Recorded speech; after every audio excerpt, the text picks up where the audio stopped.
Olá, galerinha do Pincelada do Saber, estamos aqui então para mais uma de nossas videoaulas e hoje eu gostaria de comentar com vocês sobre um autor que eu tenho iniciado um pouco os meus estudos, né, a sua obra, que é ninguém menos e ninguém mais que Jacques Lacan. Jacques Lacan é um autor bastante contemporâneo, né, e é interessante que tem um dado da vida do Foucault, falando um pouco do Foucault, para eu fazer esse contraponto, né?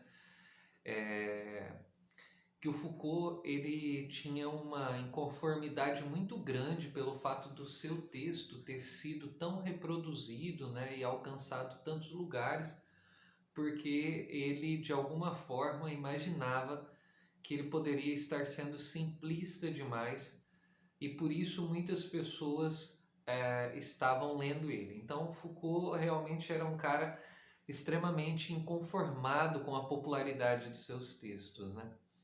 E é interessante que no século XX, se eu não me engano, o Foucault é o autor mais citado em teses do mundo. Então você olha para isso e fala, poxa, às vezes o cara queria ter uma certa seletividade, ser lido por um determinado grupo, né? E isso não aconteceu. E o Lacan, ele tem uma ideia, quando ele encerra uma determinada entrevista, né? Ele está dando uma determinada entrevista e ele encerra a entrevista dizendo: daqui a 10 anos todos saberão o que eu quero dizer. Já se passaram 30 anos, 40 anos e nós ainda basicamente temos muita dificuldade em entender aquilo que o Lacan queria dizer, né? E eu estava até comentando com um amigo hoje que eu falei assim, cara, a gente tem que ter a ideia de que vai dar errado, né? Um gostaria de ser lido por um grupo seleto, pequeno, né? E foi lido pelo mundo inteiro. O outro gostaria de ter sido compreendido nos próximos 10 anos e ainda não foi compreendido. Então, só essa curiosidade para a gente iniciar a nossa conversa. A primeira coisa, ou o primeiro apontamento que eu gostaria de fazer, o que eu tenho percebido nas leituras de Lacan, é que Lacan é um desses autores que retomam o conhecimento freudiano por uma via que é a via não somente da clínica. Então isso significa que Lacan é um desses autores que pensam a psicanálise para além da clínica. Então, quando nós pegamos textos de Freud, como O Mal-Estar da Civilização, O Futuro de uma Ilusão, Totem, Tabu, nós estamos falando de textos onde nós temos uma leitura social muito proeminente na maneira de elaboração e na maneira das concatenações das ideias, né, ou dos insights que o Freud tem. E o Lacan me parece ser um autor que caminha por esse mesmo âmbito, ou por essa mesma trilha, que é a trilha da retomada do Freud, mas a trilha de uma leitura também social. E aí você pode dizer para mim assim, poxa, Daniel, mas ah, qual é o fundamento disso que você está dizendo, né? Eu diria que o fundamento é justamente a própria biografia do Lacan, né?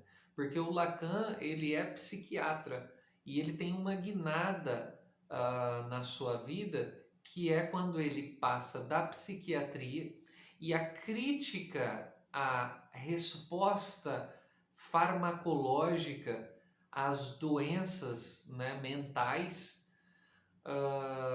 e ele passa a psicanálise, dizendo, portanto, que o grande desafio da psicanálise não seria, evidentemente, uma relação do sujeito ou do organismo, né, com algo orgânico, vamos dizer assim, com alguma parte biológica, de decomposição química, de alteração química, de excessos ou faltas, né, relacionado a determinados elementos químicos. Por isso, ele vai dizer que o próprio sujeito, isso é uma característica muito interessante dos franceses, até eu diria mais do que de outras tradições intelectuais, que é o sujeito, ele acontece em uma teia social, né? Ele acontece dentro dessa relação social com a família, com a escola, com o Estado, né? Com os seus pequenos grupos, com as suas religiões, associações, organizações. Então, o sujeito, ele acontece dentro dessa camada ou dessa organicidade social e não somente organicidade biológica.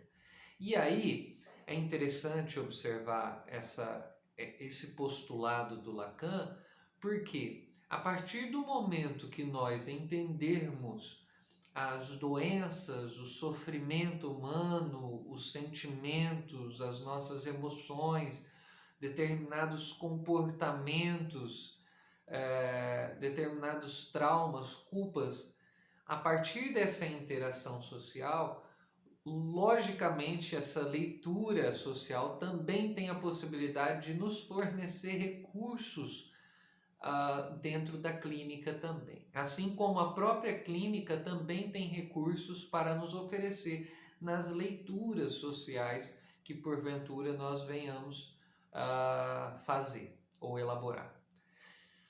Agora, o que é interessante, esse seria o outro ponto, né, da ideia do Lacan. O primeiro que eu disse para vocês aqui é relacionado a essa ideia do sujeito em interação com o ambiente social, mas um Lacan que está para além da clínica, um Lacan que é também um cientista social, como o próprio Freud também pode ter sido considerado alguém que levou a psicanálise para além da clínica ou do tratamento de um indivíduo específico, né?